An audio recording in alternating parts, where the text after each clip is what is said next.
வணக்கம், என் பெயர் லாவண்யா. நான் தமிழ்நாடு டாக்டர் அம்பேத்கர் லா யூனிவர்சிட்டியில் துணை பேராசிரியராக வேலை செய்கிறேன். நம்ம இதுக்கு முதல் பதிவில் சட்ட இயலினுடைய அறிமுகத்தை பற்றி பார்த்தோம், இன்ட்ரோடக்ஷன் டு ஜூரிஸ்ப்ரூடன்ஸ். அதனுடைய தொடர்ச்சியாக இந்த பதிவில் நம்ம சோர்சஸ் ஆஃப் லா, அதாவது சட்டத்தினுடைய மூலாதாரங்கள், அதை பற்றி பார்க்க போகிறோம். முதல்ல சோர்சஸ் ஆஃப் லானா நம்ம என்னன்னு தெரிஞ்சுக்கலாம். சோர்சஸ் ஆஃப் லானா, source of law is the derivative of law, அதாவது லா எங்கிருந்து பெறப்படுது அப்படிங்கிறது, சட்டங்கள் எங்கிருந்து பெறப்படுது அப்படிங்கிறத நம்ம இந்த சோர்சஸ் ஆஃப் லாங்கிற பதிவில் தெரிஞ்சுக்கலாம். அதுக்கு முன்னாடி சட்டம் எங்கிருந்து பெறப்படுது அப்படிங்கிறத சட்ட அறிஞர்கள் என்ன சொல்கிறாங்க அப்படிங்கிறத நம்ம தெரிஞ்சுக்கணும். ஸோ லீகல் ஸ்காலர்ஸ், அதாவது legal jurist law, the source of லாவை பற்றி என்ன சொல்கிறாங்க அப்படின்னா, ஆஸ்டின் அப்படின்ற ஸ்காலர் என்ன சொல்கிறாருன்னா, சோர்ஸ் ஆஃப் லாங்கிறது ஒரு சாவரன் கொடுக்கக்கூடியது, அதாவது சாவரன் கிவன் லா தான் பார்த்தீங்கன்னா நம்ம லாவனுடைய சோர்ஸ் அப்படின்னே சொல்கிறோம் அப்படின்னு சொல்கிறாங்க. அதாவது அதிகாரத்தின் மூலியமாக தான் சட்டத்தையே கொடுக்க முடியும், ஆர் சட்டத்தினிடையே பெற முடியும் அப்படின்னு சொல்கிறாங்க. இன்னொரு ஸ்காலரான சாவிக்னி என்ன சொல்கிறாரு அப்படின்னு பார்த்தோம்னா, Savigny custom as a source of law அப்படின்னு சொல்கிறாரு. அதாவது நம்மளுடைய வழக்கு முறைகள் அதை தான் நம்ம என்ன பண்ணுறோம்னா ஒரு லாவினுடைய ஒரு மூலாதாரமாக நம்ம பார்க்குறோம் அப்படின்னு சாவிக்னி சொல்கிறார். இது மட்டும் இல்லாமல் இன்னும் பல லீகல் ஸ்காலர்ஸ் சோர்ஸ் ஆஃப் லாவை பற்றி என்ன சொல்கிறாங்கன்னா, ஹியூமன் நேச்சர்லேருந்தும் நம்மளுடைய ஆஸ் யூஷுவல் லைஃப்லேருந்தும் நம்ம என்னென்ன பண்ணுறோமோ இந்த மாதிரியான நெறிமுறைகளும் நடைமுறைகளும் தான் சட்டங்களாக வருது அப்படின்னு சொல்லி பல ஸ்காலர்ஸ் சோர்ஸ் ஆஃப் லாவை பற்றி சொல்கிறாங்க. இப்போது சோர்ஸ் ஆஃப் லாவை பற்றி தெரிஞ்சுக்கிறதுக்கு இன்னும் நம்ம அதிகமாக டீப்பாக போகணும்னா அதனுடைய கிளாசிஃபிகேஷன் ஆஃப் லாவை பற்றி தெரிஞ்சுக்கணும். சட்டம் எப்படியெல்லாம் வகைப்படுது அப்படிங்கிறத தெரிஞ்சுக்கணும். சால்மன்ங்கிற ஸ்காலர் சட்டம் எப்படியெல்லாம் வகைப்படுதுன்னு சொல்கிறாருன்னா, லா can be divided into material source and formal source. Material source அப்படின்னு சொல்லும்பொழுது மெட்டீரியல் சோர்ஸில் என்னென்னலாம் வருதுன்னா, லீகல் சோர்ஸும் ஹிஸ்டாரிக்கல் சோர்ஸும் வருது. லீகல் சோர்ஸில் நம்ம சொல்லக்கூடிய லெஜிஸ்லேஷன்ஸ், கஸ்டம்ஸ், ரிட்டர்ன் லாஸ் எல்லாமே நமக்கு இந்த லீகல் சோர்ஸில் வந்துடுது. அதே ஹிஸ்டாரிக்கல் சோர்ஸில் பார்த்தோம்னா ஜூரிஸ்டுடைய ரைட்டிங்ஸும் ஃபாரின் ஜட்மெண்ட்ஸும் இதெல்லாம் நமக்கு பார்த்தோம்னா ஹிஸ்டாரிக்கல் சோர்ஸ் ஆஃப் லாலேருந்து கிடைக்குது அப்படின்னு சொல்லி சொல்கிறாங்க. ஃபார்மல் சோர்ஸ் ஆஃப் லா அப்படின்றது என்ன அப்படின்னு பார்த்தோம்னா, ரூல் ஆஃப் லா தான் ஃபார்மல் சோர்ஸ் ஆஃப் லா அப்படின்னு சொல்லி சொல்கிறாங்க. இந்த மாதிரி பல விதங்களாக சட்டத்தை வகைப்படுத்த முடியும். அதாவது கிளாசிஃபிகேஷன் ஆஃப் லாவை சால்மன் இப்படிலாம் சொல்கிறாரு. அடுத்து இந்த மாதிரி கிளாசிஃபிகேஷன் ஆஃப் லாலேருந்து நம்ம சோர்ஸஸை டிரைவ் பண்ணும் பொழுது இந்த சோர்ஸ் ஆஃப் லா பார்த்தீங்கன்னா 3 விதமாக கிடைக்குது. முதல்ல it is custom as a source of law, second is legislation as a source of law, thirdly precedent as a source of law. So இந்த 3 விதமாக நம்ம சோர்சஸ் ஆஃப் லாவை பற்றி தெரிஞ்சுக்கலாம். ஒரு சின்ன எக்ஸ்பிளனேஷன் சொல்லணும் அப்படின்னா, கஸ்டம் அப்படிங்கிறது நம்ம முதலே சொன்ன மாதிரி ஒரு வழக்கு முறையிலிருந்து வரக்கூடியது தான் நம்ம சட்டமாக பார்க்குறோம். அடுத்து பார்த்தோம்னா லெஜிஸ்லேஷனுங்கிறது என்னன்னு பார்த்தோம்னா எழுதப்படக்கூடிய சட்டங்கள். ரிட்டர்ன் லாஸ் தான் அதுவும் ஒரு அத்தாரிட்டி கொடுக்கக்கூடிய, ஒரு சாவரன் கொடுக்கக்கூடிய லாவை தான் நம்ம என்ன சொல்கிறோம்னு பார்த்தோம்னா லெஜிஸ்லேஷன் அப்படின்னு சொல்லி சொல்கிறோம். அது ரிட்டர்ன் ஃபார்மெட்டில் இருக்குது.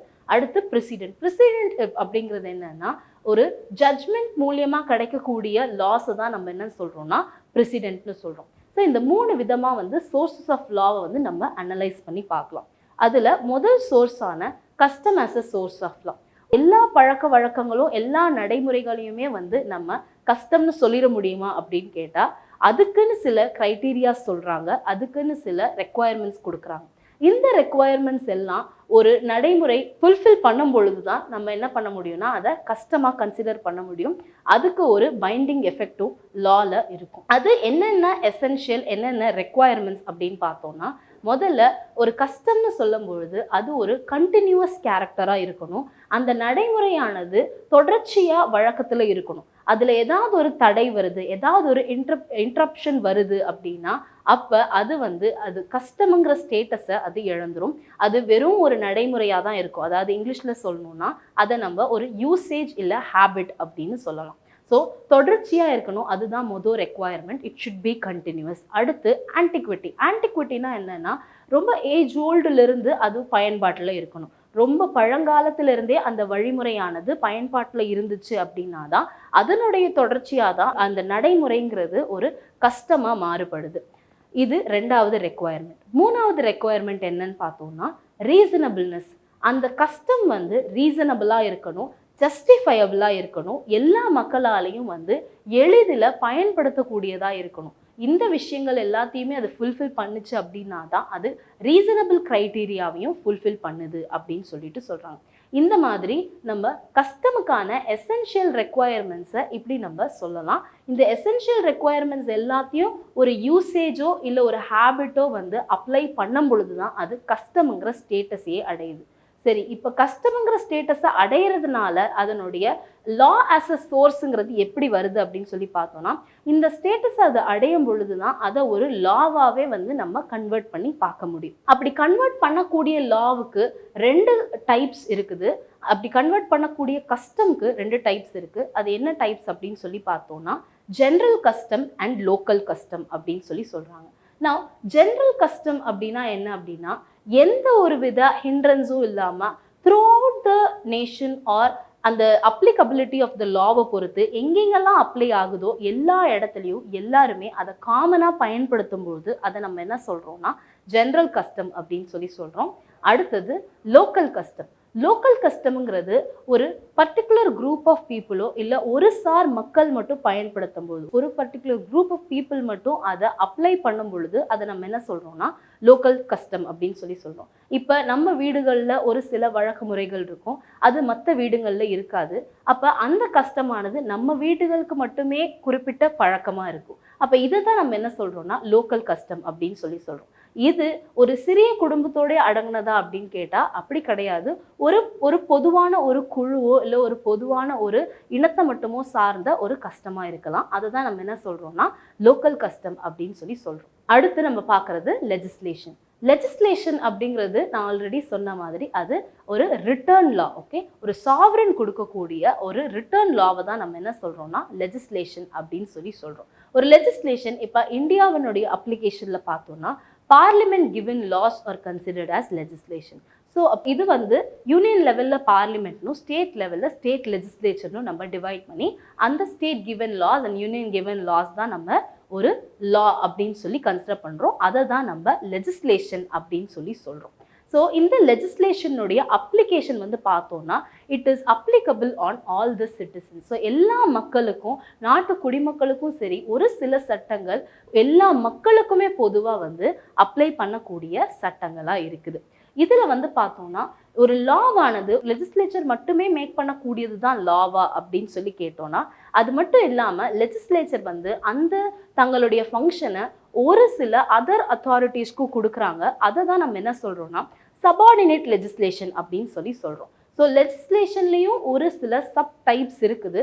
அதில் ஒன் ஆஃப் த டைப் தான் இந்த சபார்டினேட் லெஜிஸ்லேஷன் ஆனது.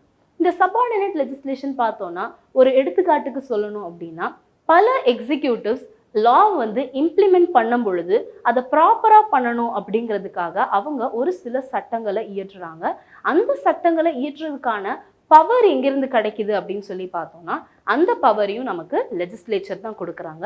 ஸோ லெஜிஸ்லேச்சர் கொடுக்குற பவர் மூலியமாக எக்ஸிக்யூட்டிவ் ஆனவங்க, அதாவது சட்டத்தை அமுல்படுத்தக்கூடியவங்க ஒரு லாவை மேக் பண்ணும் பொழுது அதுதான் நம்ம என்ன சொல்கிறோம்னா subordinate legislation or delegated legislation அப்படின்னு சொல்லி சொல்கிறோம்.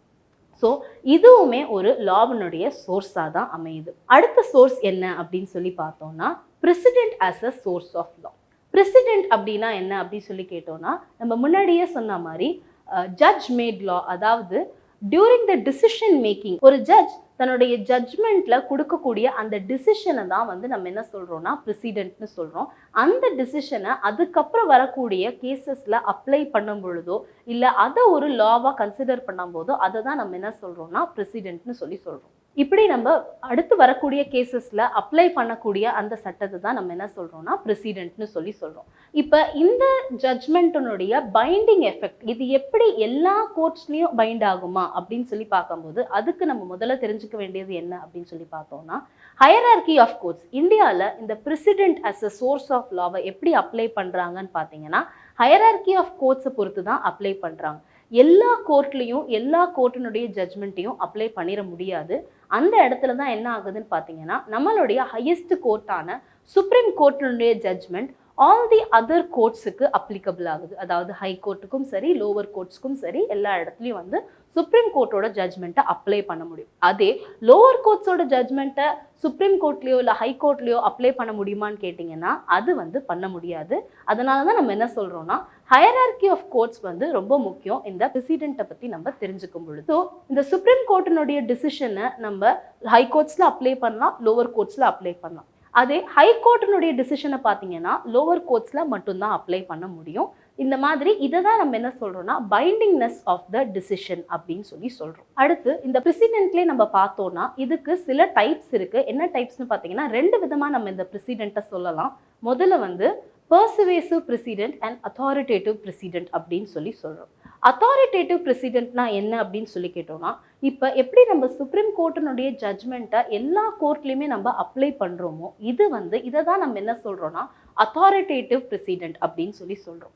அதே ஒரு ஹைகோர்ட்டோட ஜட்ஜ்மெண்ட்டை இன்னொரு ஹைகோர்ட்டில் அப்ளை பண்ணலாமா, அப்படி அப்ளை பண்ண முடியுமா? ஏன்னா ஹைகோர்ட்டினுடைய ஜட்ஜ்மெண்ட்டை லோவர் கோர்ட்டில் அப்ளை பண்ணலாம்னு சொல்லியாச்சு. ஆனால் ஒரு ஹைகோர்ட்டுடைய ஜட்ஜ்மெண்ட்டை இன்னொரு ஹைகோர்ட்டில் அப்ளை பண்ண முடியுமா, இல்லை ஒரு ஹைகோர்ட்டில் கொடுத்த ஜட்ஜ்மெண்ட்டை இன்னொரு ஸ்டேட்டில் இருக்கக்கூடிய லோவர் கோர்ட்ஸில் அப்ளை பண்ண முடியுமா அப்படின்னு சொல்லி கேட்டால் இந்த இடத்துல தான் என்ன சொல்கிறாங்கன்னா பிரசிடென்ட்டுக்கு பெர்சுவேசிவ் வேல்யூ தான் இருக்குது. அதாவது அந்த அப்ளிகேஷனை கண்டிப்பாக அப்ளை பண்ணணுங்கிற கட்டாயம் எந்த ஒரு ஈக்குவல் ஹைகோர்ட்டுக்கோ இல்லை அதர் ஸ்டேட்டில் இருக்கக்கூடிய லோவர் கோர்ட்ஸுக்கோ கிடையாது. ஆனால் அவங்க என்ன பண்ணலாம்னா இந்த பிரசிடென்ட்டை ஒரு எக்ஸாம்பிளாக அவங்க எடுத்துக்கலாம், ஒரு எடுத்துக்காட்டாக எடுத்துக்கலாம். வேணும்னா அவங்க அப்ளை பண்ணலாம், இல்லைன்னா அதை அவங்க இக்னோர் பண்ணலாம். அதில் எந்த ஒரு வித கட்டாயமும் கிடையாது, கண்டிப்பாக அதை அவங்க அப்ளை பண்ணி தான் ஆகணும் அப்படின்னு சொல்லி. ஸோ இன்னொரு தடவை அதை தெளிவாக சொல்லணும் அப்படின்னா பர்சுவேசிவ் பிரசிடென்ட்டுங்கிறதுடைய அப்ளிகேஷன் வந்து ஈக்குவலண்ட் ஹை கோர்ட்ஸுக்கும் அதர் ஸ்டேட்ஸில் இருக்கக்கூடிய லோவர் கோர்ட்ஸுக்கும் தான் பர்சுவேசிவ் வேல்யூ இருக்கே தவிர்த்து அந்த ஹைகோர்ட்டினுடைய ஜூரிஸ்டிக்ஷன்லேயே வரக்கூடிய மற்ற லோவர் கோர்ட்ஸுக்கு அது ஒரு அத்தாரிட்டேட்டிவ் வேல்யூ தான். இதுதான் டைப்ஸ் ஆஃப் பிரசிடென்ட்டாக நம்ம சொல்கிறோம், அத்தாரிட்டேட்டிவ் அண்ட் பர்சுவேசிவ் அப்படின்னு சொல்லி. இப்போ இந்த பிரசிடென்ட்லேயே நம்ம பைண்டிங் எஃபெக்ட் அப்படின்னு சொல்லி சொல்கிறோம். ஒரு ஜட்ஜ்மெண்ட்டை தான் பைண்டிங் எஃபெக்ட்னு சொல்கிறோம். அப்போ ஒரு ஜட்ஜ்மெண்ட்டில் அந்த என்டையர் ஜட்ஜ்மெண்ட்டையுமே அப்படியே அப்ளை பண்ண முடியுமா அப்படின்னு கேட்கும் பொழுது அந்த இடத்துல தான் பார்ட்ஸ் ஆஃப் ஜட்ஜ்மெண்ட் அப்படின்னு சொல்லக்கூடிய அந்த ஒரு கான்செப்ட் வருது. பார்ட்ஸ் ஆஃப் ஜட்ஜ்மெண்ட்னா என்னன்னா ஒரு ஜட்ஜ்மெண்ட்டை நம்ம அப்படியே முழுமையாக பார்க்க முடியாது, அதில் ஒரு சில பார்ட்ஸ் இருக்குது. அந்த பார்ட்ஸ் என்ன அப்படின்னு சொல்லி பார்த்தோம்னா ரொம்ப முக்கியமாக நம்ம சொல்லக்கூடிய மேஜர் பார்ட்ஸ் வந்து ரேஷியோ டெசிடெண்டி அண்ட் ஆர்பிட்டர் டிக்டா. இந்த 2 தான் வந்து மெயினான பார்ட்ஸ். ரேஷியோ டெசிடெண்டி அப்படின்னா என்ன அப்படின்னு சொல்லி கேட்டிங்கன்னா அந்த ஜட்ஜ்மெண்ட்டை எதனால் அப்படி எழுதுனாங்க அப்படின்னு சொல்லக்கூடிய ரீசனிங் பார்ட் ஆஃப் த ஜட்ஜ்மெண்ட்டை தான் நம்ம என்ன சொல்கிறோம்னா ரேஷியோ டெசிடெண்டி அப்படின்னு சொல்லி சொல்கிறோம். அதே ஆர்பிட்டர் டிக்டா அப்படின்னா என்னன்னு சொல்லி கேட்டோம்னா ஆர்பிட்டர் டிக்டாங்கிறது அந்த ஜட்ஜ்மெண்ட்டில் அந்த ஜட்ஜஸ் தங்களுடைய கருத்துக்கள், அதாவது அவங்களுடைய அப்சர்வேஷன்ஸை சொல்லியிருப்பாங்க. ஸோ அந்த அப்சர்வேஷன்ஸ் தான் நம்ம என்ன சொல்கிறோம்னா ஆர்பிட்டர் டிக்டா அப்படின்னு சொல்லி சொல்கிறோம். அப்போ இதில் ரேஷியோ டெசிடெண்டே ஆர்பிட்டர் டிக்டா ரெண்டுமே பிரசிடென்ட்டினுடைய வேல்யூக்கு கீழே வருதா, பிரசிடென்ட்டினுடைய பைண்டிங் எஃபெக்ட்டுக்கு கீழே வருதா அப்படின்னு சொல்லி கேட்டோம்னா அப்படி கிடையாது. ரேஷியோ டெசிடெண்டே மட்டும்தான் பிரசிடென்ட்டினுடைய வேல்யூக்கு கீழே வரும், அதுக்கு மட்டும்தான் பைண்டிங் எஃபெக்ட் இருக்குது. அதே ஆர்பிட்டர் டிக்டா பார்த்தோம்னா ஆர்பிட்டர் டிக்டாங்கிறது ஒரு ஜட்ஜினுடைய அப்சர்வேஷனுங்கிறதுனால அதுக்கு அப்சல்யூட் பைண்டிங்னஸ் கிடையாது. ஆனால் இதே ஒரு ஹைகோர்ட்டில் கொடுக்கக்கூடிய ஒரு ஆர்பிட்டர் டிக்டாவோ இல்லை சுப்ரீம் கோர்ட்டில் வரக்கூடிய ஒரு ஆர்பிட்டர் டிக்டாவோ வந்து பார்த்தீங்கன்னா லோவர் கோர்ட்ஸில் வந்து அந்த இடத்துல ஒரு பைண்டிங் எஃபெக்ட் இருக்க தான் செய்யுது. ஆனால் எல்லா கேசஸ்லையும் அப்படி இருக்கும்னு நம்ம சொல்ல முடியாது. பட் லோவர் கோர்ட்ஸுக்கு அந்த பைண்டிங் எஃபெக்ட் வரதான் செய்யுது. இது வந்து பிரசிடென்ட்டை பற்றி நம்ம தெரிஞ்சுக்கக்கூடியது. இப்போ சட்டத்தினுடைய மூலாதாரங்களை ஒரு தடவை நம்ம திரும்ப பார்க்கணும் அப்படின்னா சட்டத்தினுடைய மூலாதாரங்களை சட்ட அறிஞர்கள் வந்து நமக்கு எடுத்து சொல்கிறாங்க. அவங்க சொல்லும் பொழுது அது வந்து ஒரு அதிகாரத்தின் பேர்லையும் வருது, அதே நேரத்தில் நம்மளோட வழிமுறைகளின் பேர்லையும் வருதுன்னு சொல்கிறாங்க. ஆனால் அதில் கிளாசிஃபிகேஷன் ஆஃப் லான்னு சொல்லக்கூடிய டைப்ஸ் ஆஃப் லாவை பார்க்கும்போது மெட்டீரியல் சோர்ஸ் அண்ட் ஃபார்மல் சோர்ஸ்னு வருது. அதுலேருந்து தான் நம்ம என்ன பண்ணுறோன்னா சோர்ஸஸை 3 விதமாக சொல்கிறோம். Custom as a source of law, legislation as a source of law, precedent as a source of law அப்படின்னு சொல்லி. இதில் கஸ்டம்னு சொல்லும் பொழுது கஸ்டமை வந்து அதனோட எசென்ஷியல்ஸில் ஃபுல்ஃபில் பண்ணும் பொழுது தான் ஒரு ஹேபிட்டும் யூசேஜும் கஸ்டமாக மாறுது. அது என்ன எசென்ஷியல்ஸ் அப்படின்னு சொல்லி பார்த்தோம். அதில் டைப்ஸ் நம்ம பார்த்தோம், லோக்கல் கஸ்டம், ஜென்ரல் கஸ்டம் அப்படின்னு சொல்லிட்டு.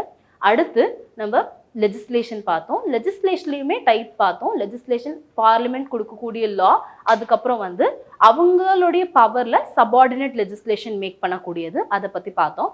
அதனுடைய எஃபெக்டும் கம்ப்ளீட்டாக இருக்குங்கிறதையும் நம்ம தெரிஞ்சுக்கிட்டோம். அடுத்து precedent as a source of law, அதாவது ஜட்ஜ்மெண்ட் மூலியமாக வரக்கூடிய லா, அதை பற்றி பார்க்கும்போது அந்த இடத்துல நம்ம என்ன பார்த்தோம், அதனுடைய பைண்டிங்னஸ் எப்படி இருக்கு, ஹையரார்கி ஆஃப் த கோர்ட்டு, அதுக்கப்புறம் அதில் இருக்கக்கூடிய types authoritative and persuasive president, அதுக்கப்புறம் கடைசியாக நம்ம பார்ட்ஸ் ஆஃப் த ஜட்ஜ்மெண்ட்ல அதனுடைய பைண்டிங் எஃபெக்ட் எப்படி இருக்கு அப்படின்னு சொல்லி பார்த்தோம். இந்த பதிவில் சட்டத்தினுடைய மூலாதாரங்களை பற்றி நம்ம தெரிஞ்சுக்கிட்டோம். அடுத்த பதிவில் சட்ட இயலினுடைய இன்னொரு பகுதியை பற்றி கண்டினியூ பண்ணலாம். தேங்க்யூ.